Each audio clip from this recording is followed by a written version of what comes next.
Voilà, donc sèche-linge, chaudière, congélateur, frigo, enfin tout ce qu'on avait entreposé, quoi.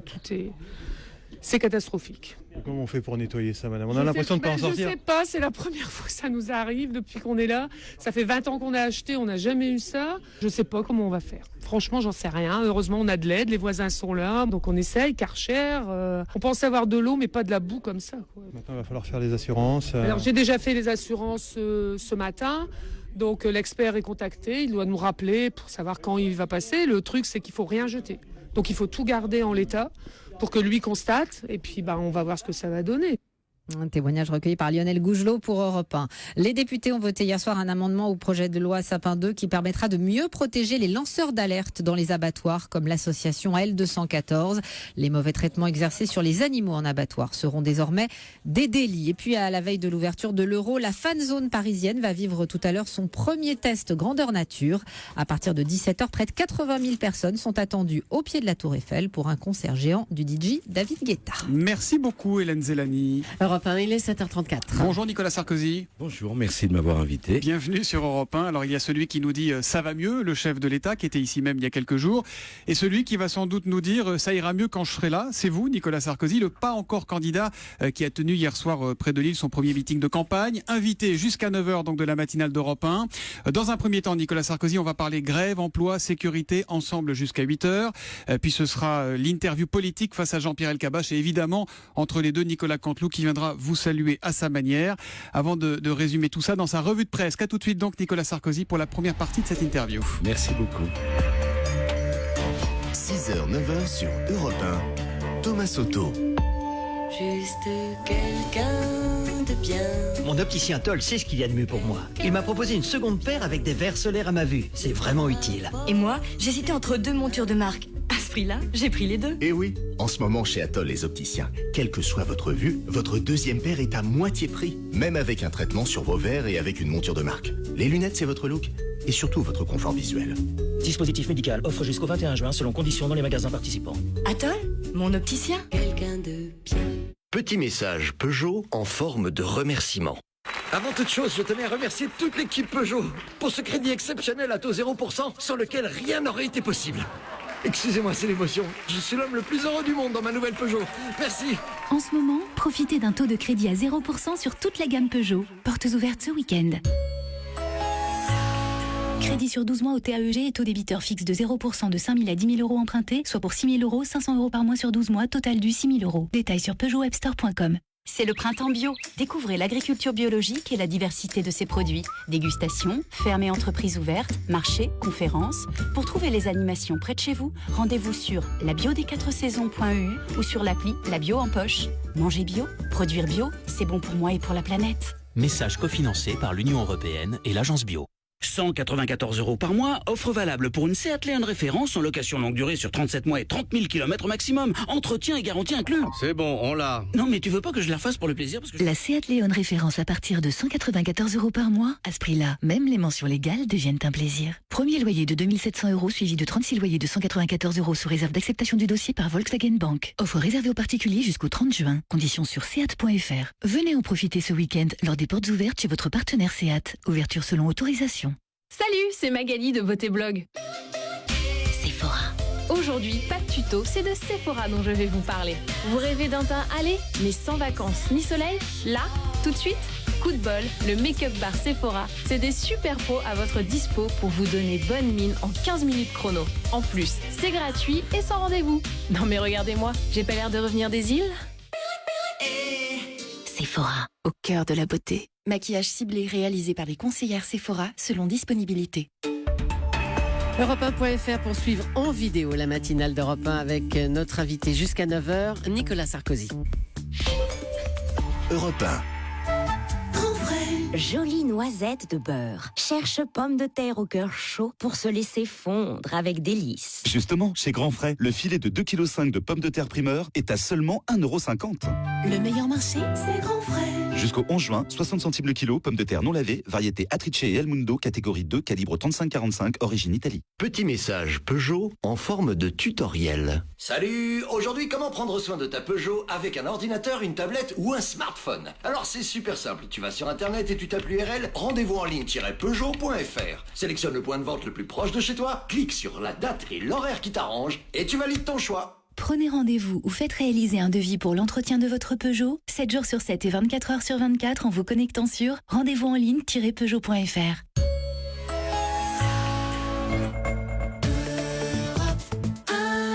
Europe 1, 7h38, on retrouve Thomas Soto avec notre invité exceptionnel ce matin, Nicolas Sarkozy. La grève est reconduite à la SNCF, 9e jour d'affilée, et au moment où nous parlons, des usagers mettent leur nerf à rude épreuve dans des TGV, des TER, des Transiliens. Nicolas Sarkozy, ma première question, elle est simple, comment sortir de cette grève ? Bon, d'abord, cette grève est un scandale. Les Français ont été durement éprouvés par des inondations. Les Français attendent avec impatience l'euro. Et voilà que la CGT et un certain nombre de syndicats minoritaires décident de bloquer le pays pour des raisons corporatistes. Car il faut dire la vérité, la réforme conduite par M. Pépi, le président de la SNCF, était une bonne réforme, qui avait un objectif d'ailleurs assez modéré, qui consistait à demander aux conducteurs de train et aux cheminots de travailler 35 heures. Parce qu'ils ne travaillent pas 35 heures. Ça veut dire quoi ? Ça veut dire que le gouvernement s'est couché devant les syndicats ? Non, mais attendez, c'est très simple. Il suffisait de lire dans le JDD, un journal de votre groupe, la stratégie de M. Hollande, très simple, d'un cynisme effrayant. On va faire semblant de tenir sur la loi El Khomri, dit François Hollande, mais on va lâcher sur tout le reste. Donc c'est très simple, on sacrifie la SNCF, on sacrifie l'intérêt des enfants, et naturellement, comme le pouvoir est faible, et donne la preuve de cette faiblesse, il cède. Et nous L'État avons un a pays... sacrifié la SNCF, c'est ce que vous dites ce matin ? Écoutez, il y avait une réforme conduite et négociée depuis 2 ans par le président de la SNCF qui a été jetée aux orties pour le seul fait qu'on va essayer de donner des gages à la CGT, on se demande bien pourquoi, afin d'essayer de faire passer une loi El Khomri dans laquelle il n'y a rien. Donc il n'y a plus rien dans la loi El Khomri et on arrête toutes les autres réformes. Comment on en sort de cette grève ? 9 jours de grève à la SNCF, les ordures qui ne sont pas ramassées, des coupures d'électricité. Ce matin, Rungis qui est bloqué par quelques dizaines d'agités, ou quelques centaines si vous voulez, mais c'est pas normal, on ne peut pas accepter ça. Nicolas Sarkozy, on est d'accord sur le constat qui est factuel, mais comment on en sort ? Alors d'abord, la première chose, qu'est-ce qu'il paye M. Hollande aujourd'hui ? Il paye le prix, si vous me permettez cette expression, du mensonge. Mettez-vous à la place des gens de la CGT. Avec enthousiasme, ils ont appelé à voter pour M. Hollande. À aucun moment, il leur avait dit « je vais réformer le droit du travail. Je vais poser la question de la loi El Khomri. » Jamais. Donc ils sont furieux, poussés à bout. Pourquoi ? Parce qu'ils ont le sentiment, justifié pour le coup, d'avoir été bernés, d'avoir été trompés. Cela veut donc dire que les Français, pour la prochaine les Français attendent des solutions. Comment sortons du conflit aujourd'hui, C'est Nicolas très Sarkozy ? simple, je vais vous le dire. La première chose, c'est que dans 10 mois, il y aura un rendez-vous essentiel qui est celui de l'alternance. Ne pas faire comme a fait M. Hollande en 2012, tout dire avant pour pouvoir tout faire après. Parce qu'évidemment, quand on ment, c'est un peu plus facile de gagner les élections. Mais on ne peut plus gouverner. Donc la première leçon à tirer de tout ça, il faut dire la vérité sur ce qu'on va faire ou ne pas faire. Non, mais ça, c'est le candidat en campagne qui parle. Mais Nicolas Sarkozy, on est au 9e jour. Vous intéresse, je peux continuer. Mais elle m'intéresse. Alors je vais faire une proposition. Oui. La deuxième chose, il faut supprimer le monopole de présentation au premier tour des élections professionnelles pour les grandes centrales syndicales qui existent aujourd'hui. Ceux qui nous écoutent doivent savoir qu'il y a une bizarrerie invraisemblable. C'est qu'au premier tour des élections professionnelles dans les entreprises pour désigner les représentants syndicaux, tout le monde n'a pas le droit de se présenter. Seuls ont le droit de se présenter la CGT, FO et la CFDT. Je propose qu'on mette un terme à cette anomalie, ce qui va profondément revivifier la démocratie sociale complètement pour avoir des vrais représentants et pas des apparatchiks d'organisations qui sont au service d'ambitions politiques. Deuxième proposition. Pardon Nicolas Sarkozy, mais là, il y a une situation d'urgence. L'euro, c'est demain. Les grèves, c'est aujourd'hui. Les poubelles, c'est aujourd'hui. Attendez, deuxième proposition, si vous me permettez. Je souhaite que dans les entreprises, les centrales syndicales ne puissent plus nommer des délégués syndicaux, qui sont des fonctionnaires de leur centrale, mais que ces délégués soient élus. Troisième élément, je souhaite que dans chaque entreprise, le chef d'entreprise puisse décider d'un référendum pour demander l'avis aux salariés et qu'à une voix de majorité, ça soit la décision, ce qui permettrait de sortir d'un certain nombre de blocages, parce qu'aujourd'hui, c'est une minorité d'employés de la SNCF qui fait grève, c'est une minorité d'employés d'Air France qui a fait grève l'autre jour, ce sont toujours des minorités qui bloquent, eh bien c'est très simple, on fait le référendum dans l'entreprise, et s'il y a une voix de majorité pour la grève, on fait la grève, s'il y a une voix de majorité pour la reprise, on fait la reprise. Pour la situation d'aujourd'hui, on réquisitionne chaque fois que c'est bloqué, les dépôts de carburant. Il n'y a aucune raison que quelques dizaines de personnes obligent les Français à faire la queue pour avoir de l'essence. Sur la SNCF, j'ai voulu et fait voter avec Xavier Bertrand à l'époque le service minimum dans les transports en commun. Et je souhaite qu'on aille plus loin dans le service minimum. Là, vous aviez dit 6 juillet 2008, désormais, quand il y a une grève en France, personne ne s'en aperçoit. Et bien là, on s'en aperçoit bien. Est-ce que vous ne regrettez pas de ne pas être allé au bout de votre idée? Non, parce qu'à l'époque, il y avait un gouvernement qui faisait respecter la règle. Bon, mais je souhaite. Il y en a eu des grèves après, hein. Il y a eu les raffineries bloquées pendant 3 semaines en 2010. J'ai réquisitionné. Ça a duré 3 semaines. Il n'y a pas eu de violence. Alors, 72 policiers blessés. Non, monsieur, il n'y a pas eu de violence, alors que c'était extrêmement difficile. Alors, je souhaite que le service minimum soit élargi aux transporteurs aériens et à tout ce qui est stratégique, et notamment les dépôts de carburant. On ne peut pas laisser un pays bloqué. Deuxièmement, pour revenir sur la définition du droit de grève ou pas ? Je ne comprends pas pourquoi la place de la République est occupée par des gens qui sont debout la nuit, c'est donc qui sont couchés le jour. Bon, ça donne une impression de perte d'autorité générale. Maintenant qu'il y a 3 lycéens qui sont contre une loi qu'ils connaissent même pas, on bloque les lycées, on dit rien. Lorsqu'il y a des étrangers en situation irrégulière qui campent sous les métros de Paris, on ne dit rien. Lorsque la CGT veut casser l'euro, on ne dit rien. Il y a une perte générale d'autorité. Dans le pays, on a besoin d'un peu d'autorité. Alors le détonateur de tous ces conflits, ça aurait été le projet de loi travail. Qu'est-ce qu'on fait aujourd'hui de cette loi El Khomri tellement mal née, Nicolas Sarkozy ? Mais dans la loi El Khomri, il faut bien dire les choses, il n'y a plus rien. Il n'y a quasiment plus rien. Il y a l'article 2, que je soutiens d'ailleurs, qui dans l'échelle des normes, dit que c'est plus important ce qui est décidé dans l'entreprise que ce qui est décidé dans la branche. Ça veut dire que vous le voterez ? Vous le ferez voter au Sénat, non, il n'y a plus rien aujourd'hui. Il n'y a plus rien. Non, il y a un point. Si vous défendez l'article 2, il y a une façon très simple de le sauver. Si le Sénat vote le même article à la virgule près, il devient intouchable quand il revient à l'Assemblée. Donc est-ce que c'est la consigne que vous allez faire passer ? L'article 2 est un article positif. Pour le reste, la loi El Khomri laisse à penser qu'on résout les problèmes de rigidité du droit du travail. C'est faux. C'est un mensonge de plus. Ça ne résoudra aucun des problèmes. Donc c'est pas parce qu'il y a une vague de choses bien dans un océan de catastrophes qu'on doit être obligé de dire oui et amen à tout. Donc il vaut mieux voter contre dans l'ensemble de la loi ? Non, on verra ce qui sortira du Sénat, puisque comme vous le savez, nous avons la majorité au Sénat. Le Sénat va donc décider d'amender le texte. Vraisemblablement, ce texte va sortir du Sénat différent par rapport au moment où il est rentré. Il repartira à l'Assemblée. On verra ce que le gouvernement retient de nos amendements ou pas. Si c'est positif, on le votera. Si c'est négatif, on ne le votera pas. Mais sur l'article 2, vous souhaitez qu'il ne soit pas corrigé pour qu'il passe ? Non, l'article 2, le positif. Donc, Monsieur Soto, ça s'appelle la démocratie. Et dans démocratie, la majorité et l'opposition essayent de se mettre d'accord pour trouver l'intérêt général, la voie de l'intérêt général pour le pays. À propos d'emploi, pour la première fois depuis 2011, Nicolas Sarkozy, le chômage a baissé 2 mois de suite. Et pour la première fois depuis septembre 2008, il est en baisse sur 1 an. Est-ce que François Hollande est en train de gagner ce pari-là ? Est-ce que ça va mieux, pour reprendre sa formule ? C'est un mensonge de plus, Monsieur Soto. Vous parlez de quoi ? Du chômage catégorie A ou du chômage catégorie A, B et C ? Ah bon, c'est formidable, c'est un choix éditorial de votre part ? Non, ce sont des chiffres sur lesquels on se base, sur lesquels on se compare. Si le chômage catégorie A baisse, ça veut dire qu'on a envoyé en catégorie B des gens qui étaient en A et en catégorie C des gens qui étaient en B. Donc, la l'INSEE ce matin revoit à la hausse le nombre de créations d'emplois pour les 2 derniers trimestres. Monsieur Soto, sur l'ensemble du quinquennat, c'est très simple. Sur les 4 ans et demi, la France, malheureusement, a fait en termes de chômage et de déficit infiniment moins bien que l'ensemble des pays européens.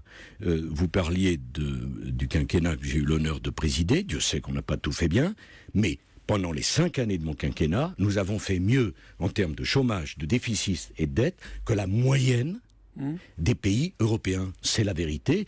Bon, donc ça ne va pas mieux sur le chômage, vous n'êtes pas d'accord avec cette formule ? Qui le dit ? Personne. À part vous, vous êtes la première personne que j'entends dire ça, mais je le prends avec beaucoup d'intérêt. Moi, je vous pose une question, je regarde les chiffres, je constate en catégorie A, il y a 650 000 chômeurs de plus depuis que M. Hollande est arrivé. Et si vous additionnez 580 000. Et si vous additionnez les 3 catégories, on ne doit pas être loin du million, voire dépasser. 1 39 000, on est au-dessus. Parfait. Ben voilà, vous voyez que quand j'arrive à vous faire dire les choses, vous y venez. C'est très factuel. Voilà, permettez-moi mon tour de vous poser. Au bout de 4 ans, c'était 552 000 et 824 000 pour ABC. Monsieur Soto, si vous me permettez à mon tour de vous poser une question, est-ce que vous considérez, puisqu'on s'est mis d'accord sur les chiffres, plus d'1 million de chômeurs depuis que M.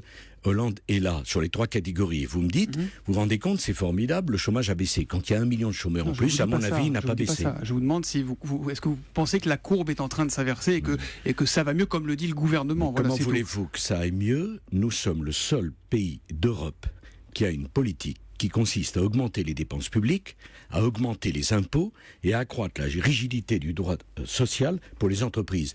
Tous les autres ont fait différemment. Dans le même temps, l'Allemagne a divisé par 2 son chômage, la Grande-Bretagne aussi, et les Espagnols ont baissé leur chômage de 25%. Bon, parce que leur politique est tout à fait différente. Ils baissent les impôts, ils donnent de la souplesse au droit social. Nous avons fait le contraire. Chaque jour, M. Valls annonce de nouvelles dépenses publiques pour arroser une catégorie particulière afin de les acheter dans le cadre de le prochain rendez-vous présidentiel. Nicolas Sarkozy, 2 questions rapides avec des réponses précises, s'il vous plaît. Si vous revenez au pouvoir dans un an, est-ce que vous supprimez les 35 heures? Vous ne les aménagez pas, mais est-ce que vous les supprimez? Sur la durée du temps de travail, nous disons aux entreprises qui veulent rester aux 35 heures qu'elles peuvent le rester. Pour les autres, référendum dans le cadre de chaque entreprise pour déterminer ce que sera dans leur entreprise leur durée de travail. Donc pas de suppression, mais la liberté pour chaque entreprise de choisir. On donne la liberté, pas pour chaque entreprise, Monsieur Soto, soyons précis si vous le permettez. On donne la liberté aux salariés et aux chefs d'entreprise de décider à quel moment commencent les heures supplémentaires de leur entreprise, de décider quelle doit être la durée de travail de leur entreprise. Il n'y a aucune raison, compte tenu de la diversité infinie des entreprises de l'économie française, que ça soit la même règle. Donc ça sera la liberté décidée par les chefs d'entreprise et par les salariés. 35 heures ou pas 35 heures. Très concrètement, le contrat unique qui remplacerait CDD et CDI, oui ou non? Je ne suis pas favorable au contrat unique pour une raison très simple. Entre le personnel d'exécution, pour dire les choses, et le cadre qui a Bac plus 18, je ne suis pas sûr que le contrat unique soit la bonne solution. Je crois qu'au contraire, la bonne solution, c'est des contrats adaptés à chacun. Les situations sont différentes. Je suis pour la liberté, pour la souplesse. Dans l'actualité, Nicolas Sarkozy, il y a aussi l'Euro de foot. Ça commence demain. C'est pas seulement une fête, mais un moment d'inquiétude avec cette peur du terrorisme qui ne nous lâche plus. Le 22 mai, vous étiez l'invité du 20h de TF1 et vous avez dit à propos de l'opportunité d'avoir des fan zones: je suis très hésitant. Et hésitant, c'est pas votre nature. Le Sarkozy de 2017, il est hésitant. On a le droit de réfléchir, c'est des sujets compliqués, il y a quelque chose que je ne peux pas comprendre. D'un côté, on nous explique qu'il faut prolonger l'état d'urgence. Monsieur Soto, les mots sont forts. Nous sommes donc en état d'urgence, j'ai bien compris. Dans le même temps, on nous explique qu'on va faire des fan zones avec 100 000 personnes sous la Tour Eiffel. 92 000, ouais. Pour moi, la chose est claire, on a mieux à faire que d'occuper nos policiers et nos gendarmes à garder des fan zones. Si on est en état d'urgence, il me semble imprudent de faire des fan zones. Si on n'est pas en état d'urgence, on peut faire des fan zones. Mais vous qui aimez le foot, qui n'êtes pas du genre à vous agenouiller devant les terroristes, Nicolas Sarkozy, est-ce que président, vous ne les auriez pas maintenus, ces fan zones, pour ne pas céder?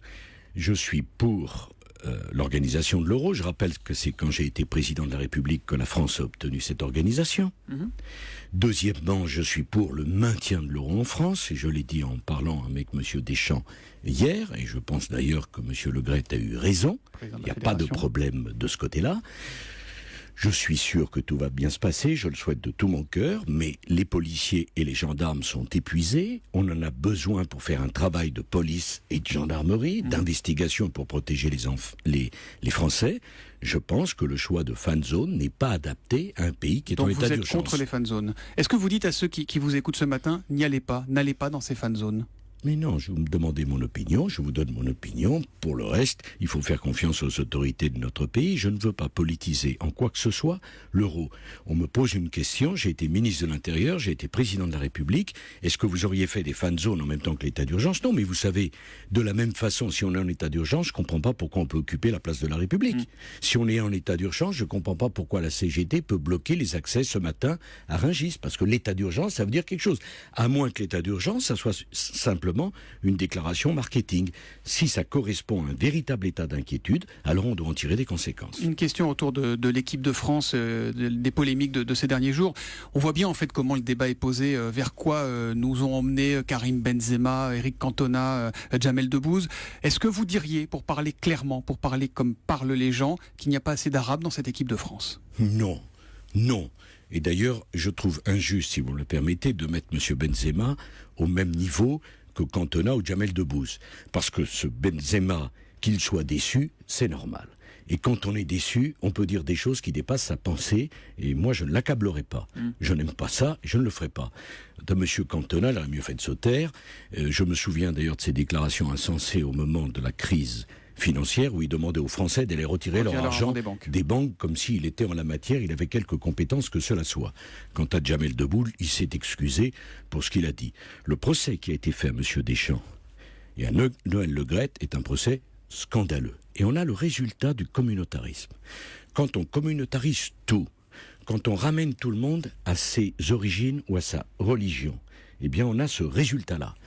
On ne parle plus aux Français, on ne parle plus à la communauté nationale, on parle à des communautés. C'est insupportable. Alors après, on peut être d'accord ou pas sur la sélection de Ben Arfa ça, il y a 66 ou de millions Benzema. De sélectionneurs, ça on le sait. Ben oui. Et 66 millions de spécialistes de la politique. Mais, ça c'est un autre débat. Mais dire qu'ils n'ont pas été sélectionnés en raison de leur origine, je trouve que c'est profondément déplacé, profondément injuste et profondément choquant. Dernière question, Nicolas Sarkozy, avant de vous retrouver à 8h avec Jean-Pierre Elkabbach. Ça concerne les migrants. Anne Hidalgo veut créer un camp humanitaire pour les migrants à Paris. François Baroin, qui vous soutient désormais publiquement, qui soutient le candidat que vous n'êtes pas encore, est pour. Et vous, est-ce que vous êtes pour ce camp de migrants, ce camp humanitaire à Paris? Bon, d'abord les maires, il faut bien la comprendre. Ils se trouvent abandonnés par l'État, il n'y a plus de Schengen, il n'y a plus de Dublin. L'Europe, je vais employer un mot fort, est en train de devenir une passoire. Et les maires se retrouvent avec une situation humanitaire impossible à gérer. Donc, ils essayent de faire comme ils peuvent. La question pour moi est tout autre, c'est qu'est-ce qu'on attend pour réformer Schengen? Ça fait 2 ans que Schengen s'écroule. J'ai proposé un Schengen 2, géré par un gouvernement de Schengen qui serait composé des ministres de l'Intérieur de l'Europe, présidé par l'un des leurs, à qui on rattacherait Frontex, et on dirait clairement qu'on ne peut pas rentrer en Europe uniquement parce qu'on le demande. Donc la question n'est pas le camp de réfugiés de Madame Hidalgo. Bah si, elle se pose là. Elle se pose qu'elle veut l'ouvrir. Pardon. Bah, c'est simplement, si on ouvre des camps de réfugiés parce qu'on ne contrôle plus nos frontières, alors vous savez, des camps de réfugiés, on va en faire tous les jours. La question, c'est le contrôle. Il ne faut pas ouvrir aujourd'hui un camp de migrants à Paris? J'ai essayé de dire les choses de façon plus intelligente et plus mesurée.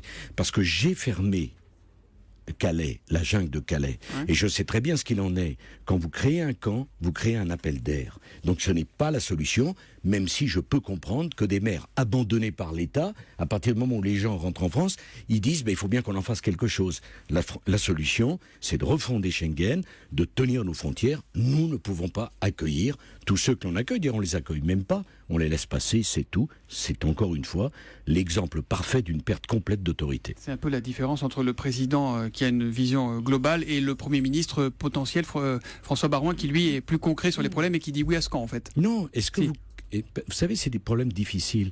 Je vous explique que l'État est défaillant ne contrôlant pas nos frontières et que les maires se retrouvent donc avec un afflux de personnes et ils se disent est-ce que je les mets dans un centre ou est-ce que je les laisse sur la voie publique? Donc on peut comprendre qu'un maire réagisse comme ça. C'est pas pour autant qu'on est d'accord avec une politique d'immigration qui consiste à faire de la France et de l'Europe une passoire. Merci beaucoup Nicolas Sarkozy. Vous restez avec nous jusqu'à 9h. À 8h10, ce seront les questions politiques face à Jean-Pierre Elkabbach. Et puis bien sûr, il y aura Nicolas Canteloup.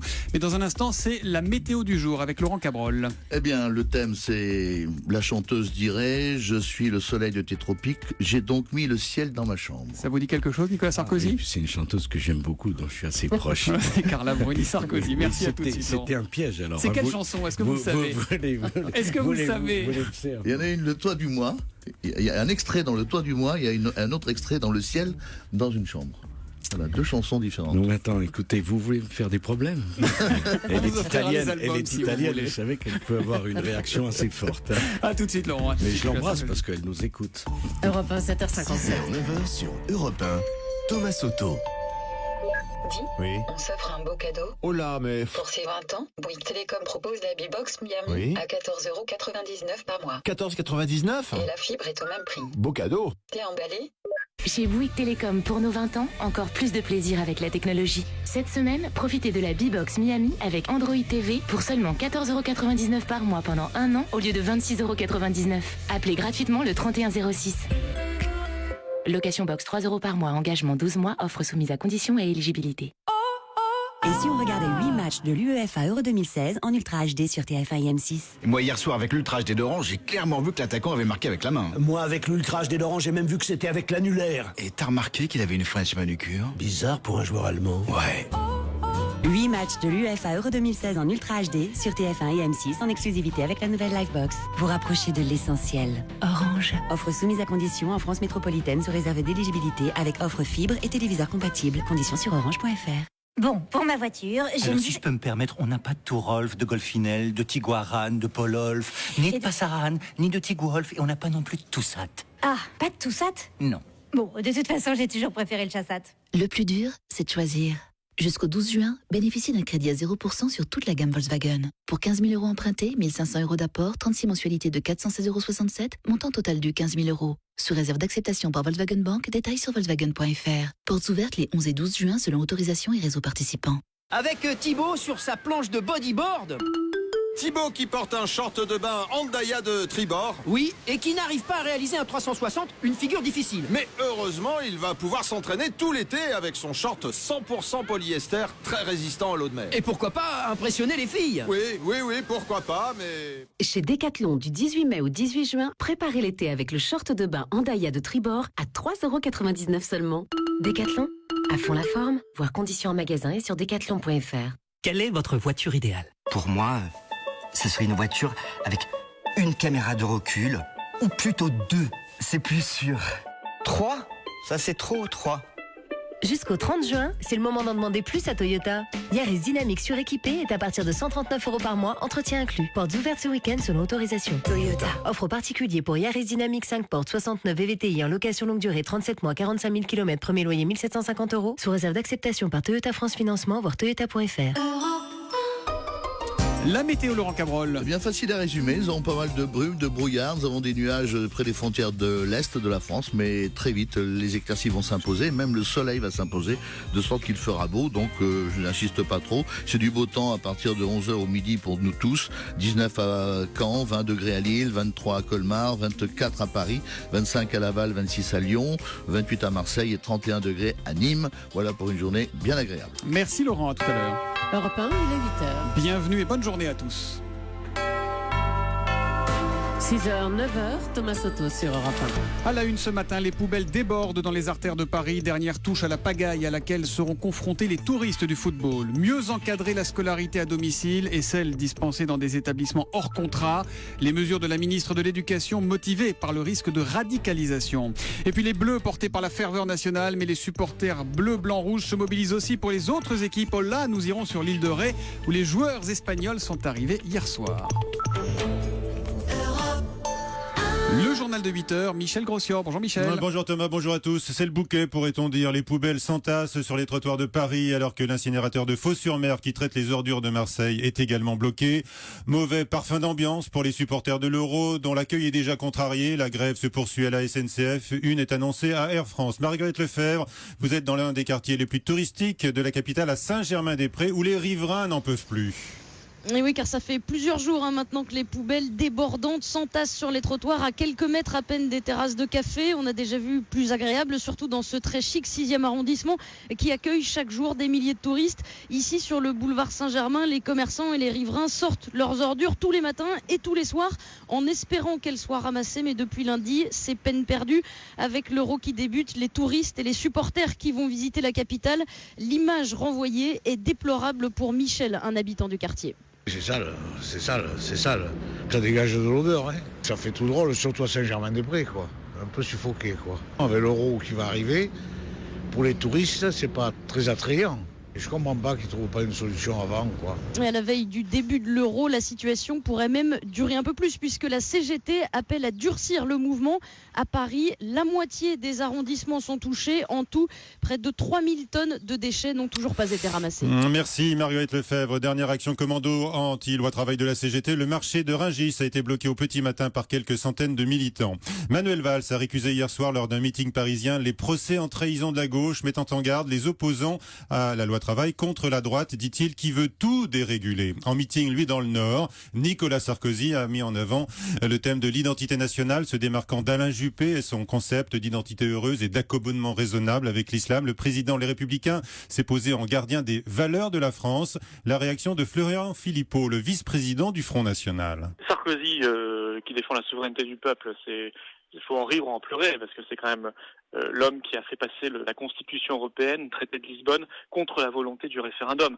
Donc vraiment, il n'a aucune leçon de souveraineté à donner, il l'a bradé à Bruxelles comme les autres. Il fut un communautariste, un immigrationniste, il a trahi toutes ses promesses de 2007, il a été laxiste, il a supprimé la double peine, il a supprimé un nombre considérable de policiers, de gendarmes, de militaires, il a fait entrer énormément d'étrangers avec l'immigration massive.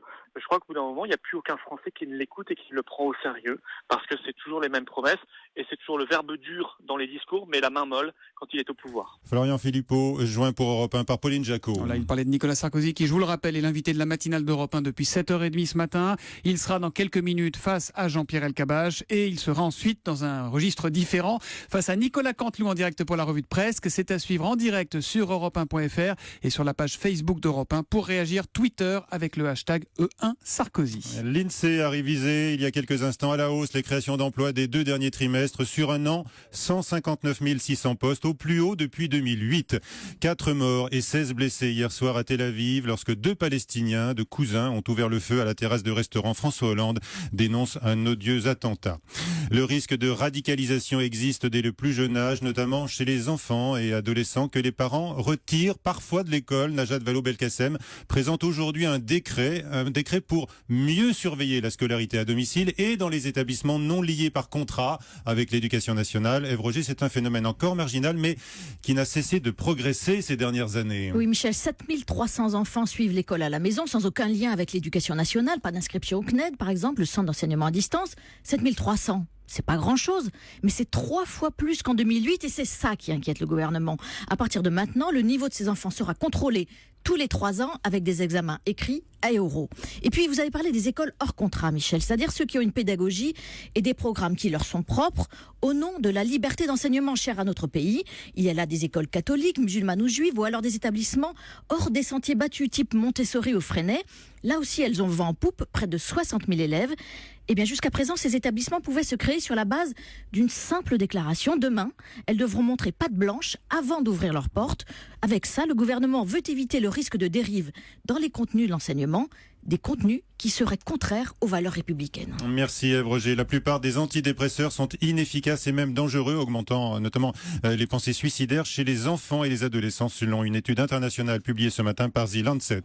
L'Euro, à la veille du premier match France-Roumanie, les supporters des Bleus ne sont pas chauvins, surtout là où s'installent les équipes étrangères, comme sur l'île de Ré, où vous vous trouvez pour Europe 1. François Coulon, vous avez assisté à l'arrivée triomphale hier soir des Espagnols.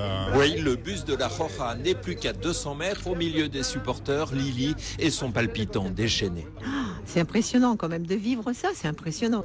J'ai le cœur qui bat, mais comme si j'engageais ma vie. Là. les gars!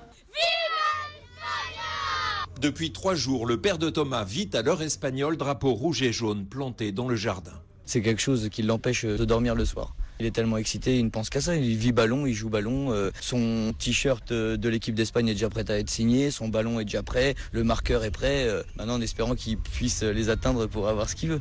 Alors ce soir à 19h, Matteo, 11 ans, sera quasiment au paradis. J'en rêve. Ça va être quelque chose d'incroyable parce que c'est leur premier entraînement. Ça va être devant nous. On va pouvoir les voir jouer, les plus grands joueurs. Incroyable, extraordinaire. Un moment très épique.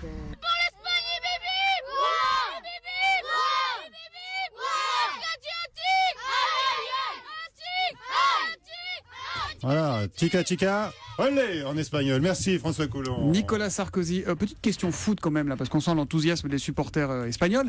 Est-ce que cette équipe de France va gagner l'Euro? Est-ce que le 10 juillet au soir, on vous verra avec une écharpe sur les Champs-Élysées en train de célébrer le sacre? Oh bon, écoutez, d'abord j'espère qu'elle le gagnera, mais en sport, rien n'est certain. Ce qui est certain, c'est que je serai vendredi dans le stade pour soutenir l'équipe de France. Mais elle est belle cette équipe de France? Oui. Ça fait même longtemps qu'on n'en a pas une aussi belle. Avec un tel état d'esprit, et on sent que surtout que c'est une véritable équipe.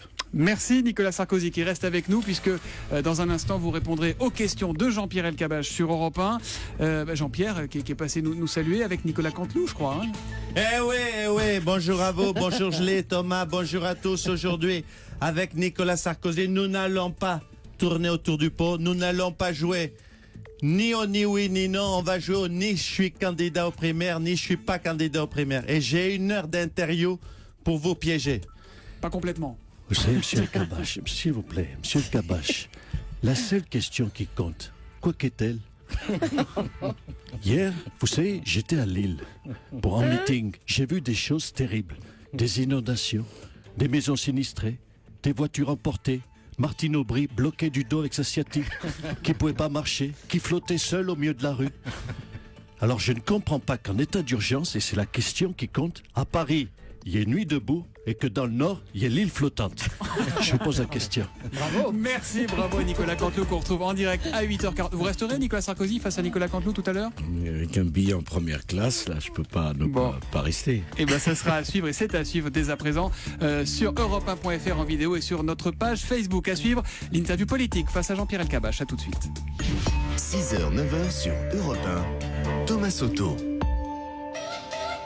Sephora. Envie d'un teint à l'essence soleil, d'un smoky de star sans tapis rouge, de sourcils parfaits? Ce n'est plus un rêve. Rien que pour vous, le Make-up Bar Sephora. C'est gratuit et sans rendez-vous. Le maquillage que vous voulez, quand vous voulez, avec de super pros à votre dispo. Et maintenant, à vous de jouer. Sephora, au cœur de la beauté. Maquillage ciblé réalisé par les conseillères Sephora selon disponibilité. Bonjour patron. Oh bah dites donc, vous avez pris un peu, non? Mais enfin, Berthier, vous vous sentez bien? Ah oui, très très bien. On se sent très très bien au volant d'une Citroën avec 1 an d'assurance offert. Dépêchez-vous, du 10 au 20 juin avec Citroën Assurance. Votre première année d'assurance est offerte sur toute la gamme Citroën. Portes ouvertes ce week-end selon autorisation. Citroën. Hors vitamine et véhicule électrique soumis à conditions sous réserve d'acceptation de l'assureur dans les points de vente participants. Conditions de l'offre détaillée sur citroën-assurance.fr. C'est le printemps bio. Découvrez l'agriculture biologique et la diversité de ses produits. Dégustation, fermes et entreprises ouvertes, marchés, conférences. Pour trouver les animations près de chez vous, rendez-vous sur labiodesquatresaisons.eu ou sur l'appli La Bio en poche. Manger bio, produire bio, c'est bon pour moi et pour la planète. Message cofinancé par l'Union Européenne et l'Agence Bio. Salut, moi c'est Lucas Plat. Oui, bon je sais, et en plus on me traitait de dégonflé. Mais c'est fini tout ça. Hier Solange, c'est ma copine, m'appelle paniqué. Je viens de crever. Elle me dit, t'as une bonne voix pourtant. Mais non idiot, un pneu. Console-toi, j'ai dit. Chez Citroën, du 9 au 11 juin, c'est porte ouverte après-vente avec moins 50% sur le deuxième pneu acheté. Et en plus, tu peux prendre rendez-vous en ligne. Oh mon Lucas Plat, tu me regonfles. Qu'elle a fait? Merci Citroën. Les services Citroën vous simplifient la vie. Offre réservée aux particuliers hors pause dans le réseau participant. Conditions sur citroën.fr. Citroën. 5 jours à Londres, 320 €. 320 €, le voyage d'affaires, c'est pas cher. Ah non, ça c'est le surcoût sur ma facture de téléphone pro à l'étranger. Non, t'es pas chez SFR Business. Pour 1 € de plus par mois, je peux utiliser mon forfait en Europe comme si j'étais en France. Ah bah mon prochain rendez-vous pro, je pars avec SFR Business. Avec SFR Business, pour 1 € de plus par mois, utilisez votre forfait en Europe comme en France. SFR Business, libérons l'énergie d'entreprendre. Pour vos communications depuis l'Europe vers l'Europe, avec l'option Roaming Europe, offre de la société SFR soumise à conditions, détails sur sfrbusiness.fr. Pour réagir à l'interview de Jean-Pierre Elkabbach qui reçoit ce matin Nicolas Sarkozy, vous pouvez nous laisser un message sur Twitter avec le hashtag E1Sarkozy, le tout en vidéo sur europe1.fr. Europe 1. Lloris passe à Boateng. Boateng pour Messi. Oh là là, Messi accélère. Oh, il évite le tacle de Toulala. Et centre pour Ronaldo. Oh, superbe retourné acrobatique de Ronaldo. Quel but! Super. L'intégralité de l'UEFA Euro 2016 avec beIN Sport et 100% de la Ligue 1 et de l'UEFA Champions League, les plus grandes compétitions enfin réunies dans une seule offre. En ce moment, retrouvez Canal+ et beIN Sport à 30 € par mois dans les offres Canal pendant 1 an. Appelez vite le 3910. Service payant 25 centimes la minute plus prix appel. Offre soumise à condition pour tout nouvel abonnement simultané aux chaînes Canal+ et à beIN Sport. Quelle est votre voiture idéale? Il faut qu'elle ait des jantes qui claquent sa mère. Et vous? Qu'elle soit connectée, tactile et avec le Bluetooth. Hashtag trop cool. L'hashtag si tu veux, mais avec des jantes qui claquent sa mère. Jusqu'au 30 juin, c'est le moment d'en demander plus à Toyota. Yaris Dynamique suréquipé est à partir de 139 € par mois, entretien inclus. Portes ouvertes ce week-end selon autorisation. Toyota. Offre particulier pour Yaris Dynamique 5 portes 69 VVTI en location longue durée 37 mois 45 000 km, premier loyer 1750 €, sous réserve d'acceptation par Toyota France Financement, voire toyota.fr. Oh on a bien fait de l'acheter cette maison. Je ne me lasse pas de la vue. Oh, par contre, je me lasse déjà des fenêtres. Attends, elles ont 25 ans, toutes neuves quoi. Ah oui, mais 25 ans, si c'est pas Triba, ça tient pas. En plus, c'est le moment de changer. Pendant leur porte ouverte du 2 au 11 juin, ils offrent la pause sur les fenêtres, portes et volets. Et il y a 30% de crédit d'impôt. Bien vu, c'est pour qui le confort et les économies? Pour nous. Et le concours photo sur Facebook depuis ma fenêtre aussi. Triba, fenêtre, porte, volet en alu, PVC, bois. Mais pas Triba qui veut. Conditions détaillées, liste des 300 espaces conseils Triba sur triba.com. Avant, l'été sans Chris, ça ressemblait à ça. Chou. Qui veut des choux? Chou. Mais ça, c'était avant. Chouchou. Qui veut des chouchous? Des bons chouchous. Avec Chris, l'été, c'est mieux quand ça marche par deux. Jusqu'au 2 août, pour tout achat d'une paire de lunettes de soleil, Chris vous offre la deuxième. Et cette année encore, Chris, opticien officiel du Tour de France. Chris, vous allez vous aimer. Valable sur une sélection de montures, voire conditions en magasin. Vous écoutez Europe 1, il est 8h13. C'est à suivre sur europe1.fr et sur le Facebook Live de la page Facebook d'Europe 1. Nicolas Sarkozy, invité de Jean-Pierre Elkabbach pour l'interview politique d'Europe 1. En effet, à moi de vous interroger à mon tour. Nicolas Sarkozy, bonjour. Merci. Bonjour Jean-Pierre Elkabbach. Vous vous êtes expliqué avec Thomas Soto sur les grèves de la SNCF et des éboueurs. Un scandale. Ces grèves continuent. Elles se heurtent donc à François Hollande et Manuel Valls. Ils résistent tous les deux. Ils vous surprennent, probablement. Non. Leur résistance ne vous surprend pas. C'est bien pour eux. Où vous voyez la résistance? À la SNCF? Non, mais est-ce qu'ils ont cédé? Est-ce qu'ils ont cédé? Ils lâchent tout, chaque jour un chèque de plus. Donc on a la double peine. On n'a pas la loi El Khomri qui est tout petit avantage. 2, on a les blocages. Oui, mais eux, ils auront la loi si elle est votée au mois de juillet. Vous trouvez, monsieur Elkabbach? Est-ce qu'il en restera de la loi? Vous trouvez, monsieur Elkabbach, que c'est normal le recul sur la SNCF? Est-ce que gouverner, vous qui avez l'expérience, est-ce que gouverner, c'est capituler ou résister à ce que vous appelez vous-même, hier à Lille, des minorités bloquantes?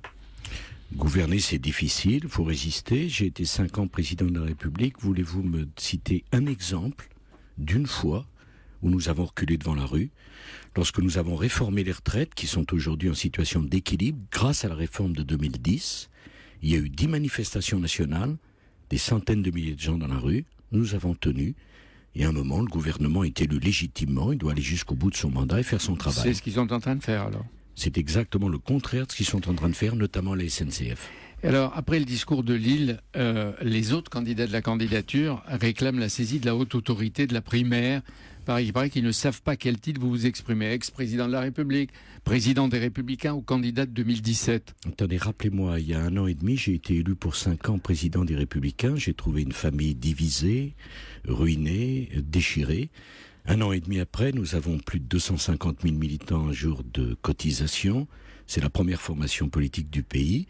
J'ai été invité à la fête des militants des Républicains du Nord. Je parlais en tant que président des Républicains. À ma connaissance, c'est un titre que je dois assumer. Donc vous continuerez, s'il le faut, en tant que président du Parti Républicain? Je ne sais pas s'il le faut. Je ne vois pas comment, dans la situation que connaît le pays, à 1 mois du Conseil national qui va adopter le projet des Républicains, le président des Républicains, élu par les militants dans un suffrage qui n'a été contesté par personne, devrait abandonner ses fonctions. Est-ce que vous allez changer de méthode ou de calendrier pour eux?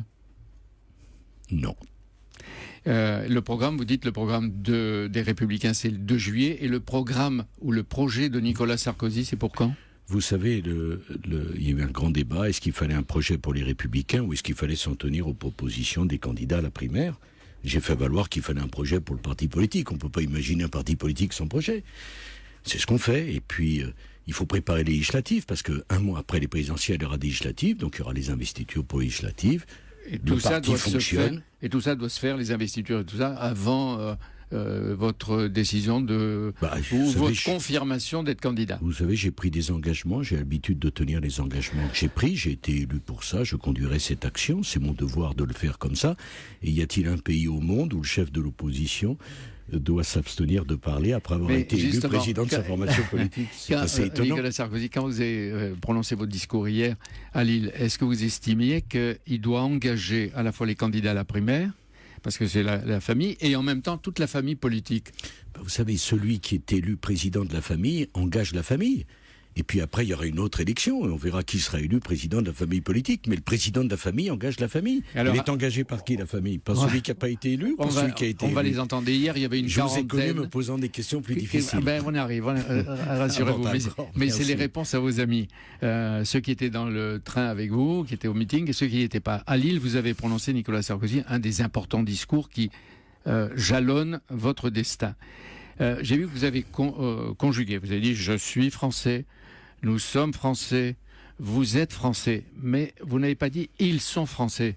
Ils, vous les excluez. Qui sont ces ils? Non, je n'exclus. Vous ne l'avez pas dit? Je n'exclus personne, au contraire. Je me suis situé dans le cadre d'une communauté nationale.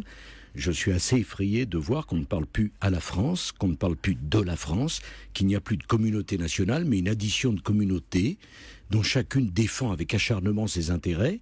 Une addition de minorités, j'ai même dit qu'on était dans la tyrannie des minorités, à qui vous et pensez, que la majorité... À qui vous pensez la tyrannie des minorités? Toutes les minorités que l'on voit, les uns après les autres, excusez-moi, j'ai pris un certain nombre d'exemples, notamment j'ai dit que je n'accepterais jamais quelconque amalgame avec nos compatriotes musulmans de France, qui ont parfaitement le droit de vivre leur religion et qui n'ont pas à être amalgamés à une minorité salafiste inspirée par les djihadistes et qui voudrait faire régner, y compris sur les musulmans de France, une loi et des règles qui ne sont absolument pas compatibles avec le mode de vie français. Vous êtes arrivé tout de suite sur l'islam vous-même. Vous avez dénoncé d'autant plus fortement ce que vous appelez l'islam identitaire, militant, l'islam prosélyte, intégriste, fondamentaliste. C'est-à-dire cet islam sournois, souterrain. Aujourd'hui, il est dangereusement partout dans la société française. Il n'est pas partout, mais il voudrait imposer des règles, y compris à des musulmans de France qui ne demandent qu'une seule chose, c'est de vivre exactement comme les autres, à la fois leur religion et de vivre dans le cadre de la communauté nationale, et c'est intolérable. Et ce qui est le plus intolérable, c'est cette police de la pensée qui fait que quand on dit islam, on est catalogué islamophobe, quand on dit immigration, on est catalogué xénophobe. Et quand on dit islamisme radical, on n'est pas considéré comme un islamophobe. On dénonce le fanatisme et la barbarie, et on dénonce ceux qui les inspirent. C'est exactement ce que j'ai fait. Je trouve que la République ne peut pas reculer devant des attitudes, des obligations vestimentaires qui ne correspondent pas au mode de vie français. En France, l'homme et la femme sont égaux devant des habitudes alimentaires qui fait ça ne correspond pas à l'idée que nous faisons de l'école de la République où il n'y a pas une table de musulmans, une table de juifs, une table de chrétiens, mais la table des enfants de la République. Et donc j'ai dit qu'il fallait de toute urgence voir les conditions d'intégration d'un islam de France, parce que nous ne voulons pas d'un islam en France. Il n'y a aucun amalgame là-dedans. Un de vos jeunes poulains du Nord qui travaille avec Xavier Bertrand, Gérald Darmanin, qui a dit l'islam français, son texte est intéressant, mais lui il dit la France est au bord de la guerre civile. Mais il a raison, et je voudrais dire d'ailleurs que le texte de Gérald Darmanin est un texte intéressant, notamment lorsqu'il parle de l'esprit de concorde, qui ne veut pas dire le concordat. Et c'est très différent, et quand il dit il y a un risque de guerre civile, je ne prendrai pas ces mots, mais il y a un risque d'affrontement si la République ne reprend pas les choses en main et ne fait pas respecter une règle commune à tout le monde. Mais si on ne voit pas ça, on ne voit pas la gravité de la situation dans laquelle nous nous trouvons. Dans le discours, dès 2007, vous disiez « J'ai l'amour de la France, moi petit français au sang mêlé ». 10 ans après, les sans mêlés, ils restent français ou ils le sont plus? Exactement. Vous ne l'avez pas cité, là? Mais, parce que si je l'avais cité, vous m'auriez dit, vous avez refait le discours de 2007. Pas du tout. Et comme je savais que j'allais venir vous voir le lendemain matin... Vous vous êtes dit, il faut montrer que Nicolas Sarkozy en 2017, ce ne sera pas Nicolas Sarkozy de 2011. Prenons cet exemple qui me semble intéressant. Mon père est hongrois et mon grand-père maternel était grec. On m'a pas appris le hongrois et j'ai pas appris l'histoire de la Hongrie ou l'histoire de la Grèce. J'ai appris l'histoire de France avec un père hongrois et un grand-père grec. Sans doute ne suis-je pas un descendant direct de Clovis. Et pourtant, je dois apprendre l'histoire de France. J'ai appris l'histoire de France et je parle le français. Et quand on est des enfants nés de parents, par exemple, d'origine maghrébine, on doit apprendre non pas l'histoire de l'Algérie, l'histoire du Maroc, mais l'histoire de France. Il y avait avec moi Des gens comme Rachida Dati, vous savez, pour qui j'ai beaucoup d'amitié, qui comprennent parfaitement cela. Parce que lorsqu'on vient en France, on adopte le mode de vie français, on apprend l'histoire de France et on parle le français. Regardez par ici. En 2011, le thème... Je vois que vous êtes toujours aussi directif, monsieur Cabache. C'est une prof de jeunesse. Je vous remercie, je peux le comprendre. Vous avez raison. Le thème, en 2011, il avait divisé. Pourquoi en 2016, vous recommencez avec ce thème de l'identité? Pourquoi encore? Pourquoi maintenant? Mais parce que Lévi-Strauss, l'immense Lévi-Strauss, a tranché le débat. Eh bien alors, c'est pas la peine de revenir 40 ans, 50 ans, 60 ans après Lévi-Strauss. Peut-être que si vous attendez la réponse, pourquoi la majorité serait-elle la seule à ne pas pouvoir défendre son identité? Pourquoi chacun aurait-il le droit de porter son identité particulière et la majorité des Français, ceux qui se sentent français comme l'air qu'on respire, n'auraient pas le droit de dire la France est un esprit, la France est une âme, la France est une culture, la France est une langue. Donc c'est une bataille pour être français. C'est une bataille pour être français. Mais d'abord c'est une volonté. Oui.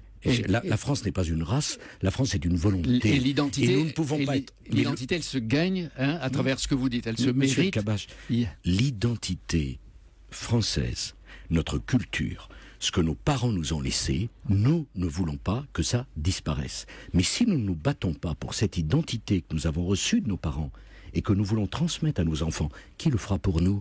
Vous avez déjà vu, vous, des civilisations et des peuples se survivre quand ils ne sont pas capables de se défendre? Quand on dit être français, c'est une fierté. Par exemple, je voudrais que dans l'école... Il n'y a pas d'identité passive, c'est une identité... Et il n'y a pas d'identité heureuse. Non. L'identité heureuse dans un pays qui a 6 millions de chômeurs, malheureusement, et les menaces dont vous ça parlez n'existe pas. Je veux par exemple que l'école redevienne le conservatoire de la culture française.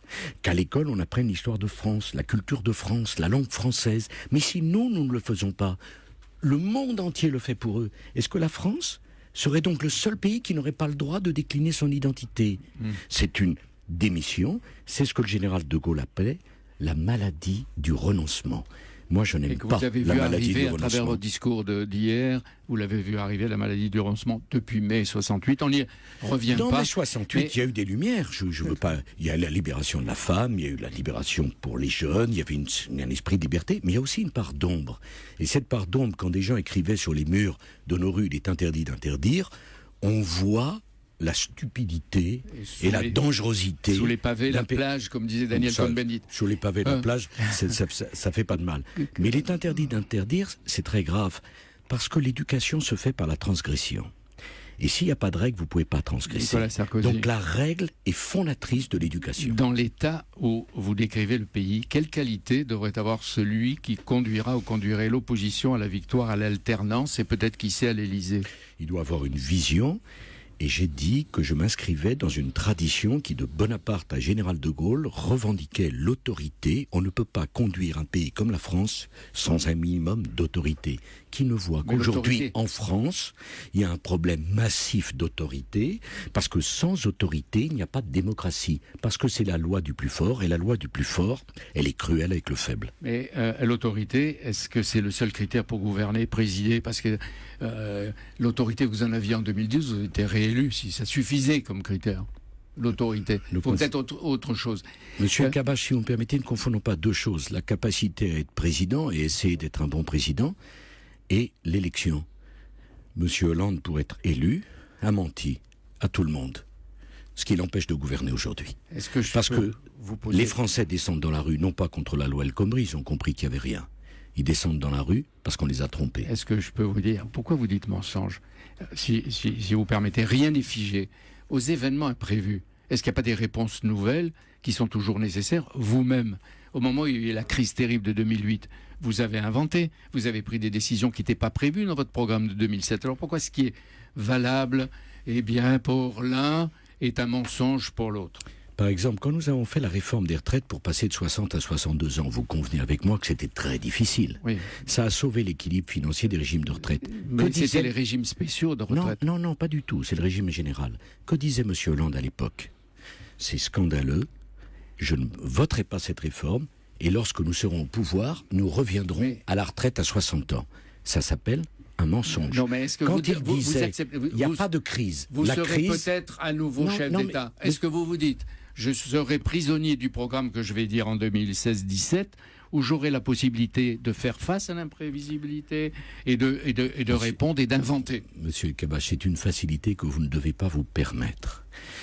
En démocratie, il faut dire les choses avant pour pouvoir les faire après.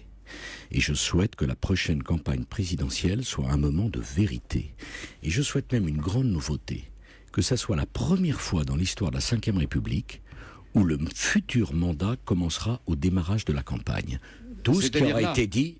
Non, au démarrage de la campagne. La campagne des primaires ou de la campagne? La campagne des primaires, les primaires n'ont pas commencé, elles commenceront en début septembre. Pour l'instant, ça engage. Pour l'instant, il n'y a pas de candidat aux primaires, il y a des candidats à la candidature. Mais ce qui est important pour les Français, avec un sentiment de perte de crédibilité de toute parole, des médias comme des politiques, tout dire avant pour tout faire après.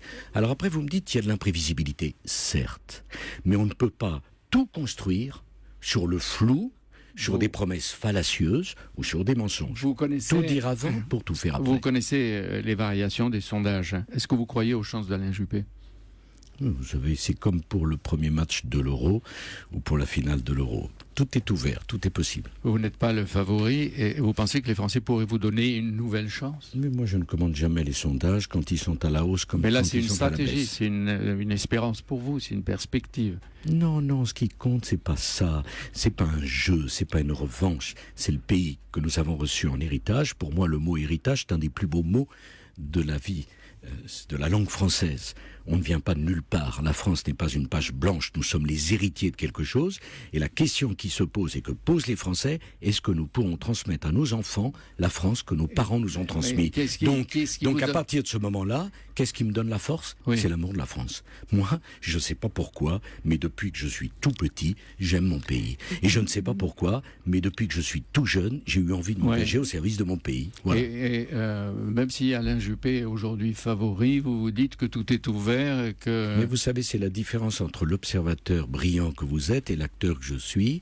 L'acteur ne doit pas tenir compte des fluctuations de la pensée unique et des commentaires des uns ou des autres, parce que si on devait tenir compte de vos commentaires, aucun des présidents qui ont été élus n'aurait été élu. Un mot, les Anglais votent dans 14 jours, si c'est le Brexit. On pleure, on se dit qu'ils s'en aillent. Non, c'est un très grave problème. L'Europe donnerait le spectacle invraisemblable de la deuxième économie d'Europe qui part de l'Europe, l'Angleterre, au même moment où elle engage une négociation invraisemblable pour faire entrer la Turquie. Mais de toute manière, que ce soit le in ou le out, il faudra un nouveau traité parce que l'idée européenne est toujours forte et juste, mais le projet européen doit être refondé. Et la première décision de l'alternance, ça sera de mettre sur la table du Conseil des chefs d'État européens un nouveau traité européen. Et une initiative franco-allemande ou non? Naturellement qu'il faut une initiative franco-allemande. Sinon, ça ne marchera pas. Merci Nicolas Sarkozy. Le plus dur est à venir pour vous. C'est Nicolas Canteloup et la revue de presse à suivre en direct sur Europe1.fr. C'est tant que Jean-Pierre Elkabbach soit facile. Ce qui reste à démontrer.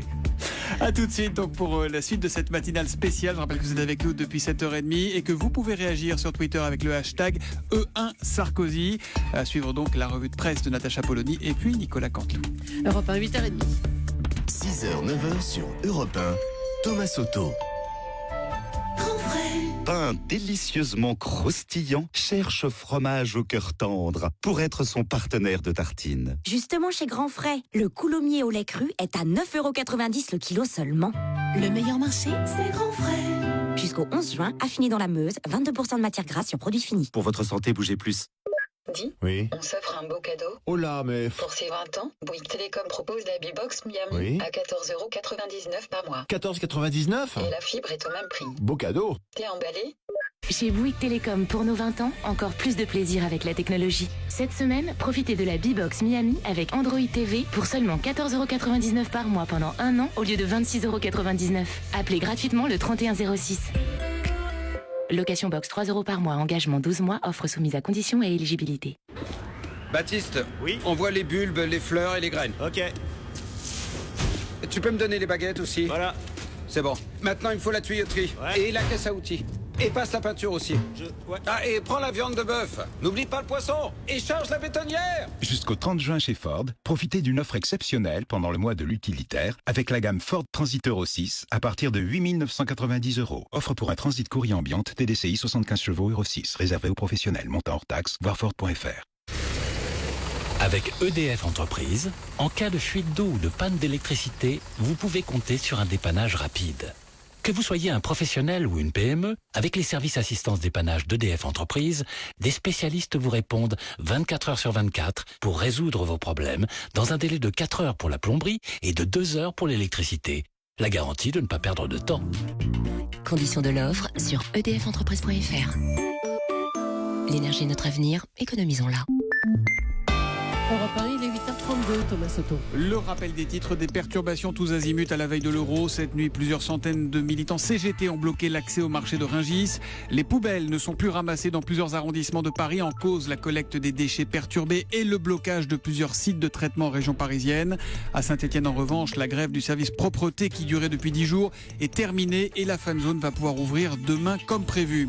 9e journée consécutive de grève à la SNCF, en moyenne 4 TGV sur 5, 6 TER sur 10 et la moitié des Transiliens et des Intercités. Et puis le syndicat des pilotes d'Air France qui maintient son préavis de grève à partir de samedi et pour 4 jours. La direction doit proposer un plan de sortie de crise tout à l'heure. Nicolas Sarkozy, invité de la matinale d'Europe 1, souhaite un service minimum élargi aux transporteurs aériens et aux entreprises stratégiques. Il accuse François Hollande d'avoir sacrifié la SNCF pour tenter de sauver la loi travail dans laquelle, selon lui, il n'y a plus rien. Dans l'actualité également, 4 morts, 16 blessés, bilan de l'attaque terroriste d'hier soir à Tel Aviv en Israël. 2 jeunes Palestiniens ont tiré sur des clients attablés à une terrasse. Les 2 terroristes ont été interpellés. Israël suspend les permis d'entrée accordés à 83 000 Palestiniens, permis accordés à l'occasion du Ramadan. La météo, Laurent Cabrol. Eh bien, d'un mot, la grisaille ou les brumes et les brouillards ne doivent pas vous décevoir, car dans les heures qui viennent, dans les 2 ou 3 heures qui viennent, le soleil va finir par s'imposer et ce sera une journée estivale pour nous tous avec des valeurs de 23 à 31 degrés. Ce sera donc une très belle journée. Merci beaucoup, mon cher Laurent. À suivre la revue de presse, Natacha Polony. 6h, 9h sur Europe 1, Thomas Soto. Utilisez Le Bon Coin pour vos recrutements. Vous y avez déjà pensé? Découvrez tout de suite des professionnels qui ont